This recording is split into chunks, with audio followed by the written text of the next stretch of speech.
नमस्कार मित्रों, प्रणाम। मैं आज अपना इलाज खुद करे की श्रृंखला में आपको धतूरे के बारे में बताने वाला हूँ। धतूरा वैसे 3-4 किस्म का होता है। एक काला धतूरा होता है, एक जो सामान्य जो जहरीला धतूरा होता है, एक पीला धतूरा भी कहलाता है।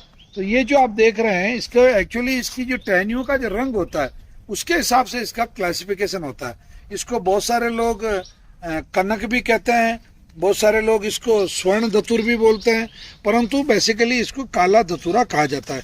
इसके जो फूल है वो लंबे लंबे मतलब बांके के जो एक ट्रम्पेट जो होता है उसके आकार के होते हैं।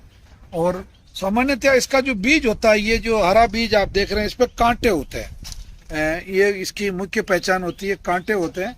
और इन कांटों के बाद में जब ये पकता है तो इसमें से इस तरीके के बीज आपको दिखाई देते हैं। और इन बीजों को आप ध्यान से देखिए, ये बिल्कुल आपको मस्तिष्क की आकृति के दिखाई दे रहे हैं। तो सबसे पहला जो इलाज है, अपना इलाज खुद करें श्रृंखला में, इसके 5 बीजों को अगर आप रात भर गौमूत्र में या कच्चे दूध में, या तो गाय के कच्चे दूध में उन 5 बीजों को डाल दें, या गौमूत्र में, देसी गाय के गौमूत्र में 5 बीजों को डाल दें। और उन बीजों को सुबह क्रश करके, मतलब यानी कि वो जितना सा थोड़ा सा जो उसको बाहर निकाल के उन बीजों को धो लें, और धो के उन बीजों का आप सेवन कर लें, या तो उनको क्रश कर लें या उनको निगल लें।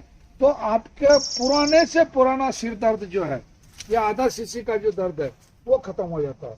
दूसरा, जिन लोगों को मेमोरी लॉस होता है, ये बेसिकली स्पाइन और आपका जो सर्वाइकल सिस्टम है और जो आपका जो ब्रेन सिस्टम है उसको मतलब विकसित करता है, उसका सुधार करता है, और उसमें जितने प्रकार के विकार हो उन विकारों को ठीक करता है। अब तीसरा जो, यानी कि सीधा सा कहने का मतलब ये हुआ कि आपको अगर थोड़ा बहुत भी मेमोरी लॉस होता है, नींद ठीक से नहीं आती है, एंजाइटी रहती है, आप बार बार किसी भी चीज पे गुस्सा हो जाते हैं, या आप छोटी छोटी चीजों को भी भूल जाते हैं, तो भी आपके बॉडी वेट के हिसाब से, यानी कि 50 किलो वजन अगर आपका है, तो आपको 5 बीज प्रतिदिन शोधन करके, शोधन मैंने पहले भी आपको वीडियो के स्टार्टिंग में बताया था कि या तो गौमूत्र में या देसी गाय के कच्चे दूध में रात भर के लिए इन बीजों को पड़ा रहने दे।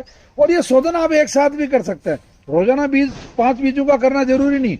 जैसे आपने एक बार 50 ग्राम बीज ले लिए और 50 ग्राम बीज को आपने 1 किलो कच्चे दूध में डाल दिया या आधा लीटर गौमूत्र में डाल दिया, और सुबह उसको निकाल लिया, और निकाल के उसको एक बार सिंपल पानी से धो ले, बस हो गया शोधन। उसके बाद में उन बीजों का आप पाउडर बना लें, या 5 बीज का कितना पाउडर होता है वो आप एक अंदाजा लगा लें, उस हिसाब से भी आप इस औषधि को ले सकते हैं। जिन लोग, गंध चिकित्सा में इसका बहुत बड़ा महत्व है। गंध चिकित्सा में आपको जब भी कभी सिर दर्द हो, आधा सीसी का दर्द हो, सिर आधा दुखता हो, या एंजाइटी फील हो रही हो, नींद ठीक से नहीं आ रही हो, तो इसके पुष्पों को बहुत गहरा श्वास लेके सूंघने से, खींचने से आपका मतलब जो सर दर्द है वो खत्म होता है, आधा सीसी का जो दर्द है वो खत्म होता है। तो मित्रों, ये नवग्रह आश्रम पर देसी में भी और तीनों चारों प्रकार के धतूर यहाँ पाए जाते हैं। ये धतूरा मेटल भी इसको मतलब इसका बॉटनिकल नेम है। इसके बीज जो है वो घाव भरने के लिए बड़े कारगर है, और इसके बीज का रस, इसके पत्तों का रस निकाल के घाव भरने में बहुत अच्छा काम करते हैं।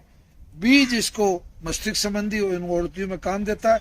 चर्म रोग में धतूरे का बहुत अच्छा उपयोग है। और गठियावात में, खासतौर से जिन लोगों को गठियावात होती है, जहाँ कहीं भी स्वेलिंग है या गठिया का दर्द है, उसमें इसके जो पत्ते हैं, इन पत्तों को सरसों का तेल लगा के हल्का सा गर्म करके उस प्रभावित स्थान पे बांधने से आपकी गठिया में बहुत आराम मिलता है। तो जब भी नवग्रह आश्रम आए तो इस प्रकार के औषधि पौधों से अपना संपर्क करें। अगर ये चैनल आपको, ये वीडियो आपको अच्छा लगा तो इस चैनल को आप सब्सक्राइब करें, अधिक से अधिक लोगों को शेयर करें। धन्यवाद, प्रणाम, जय धन्वंतरी।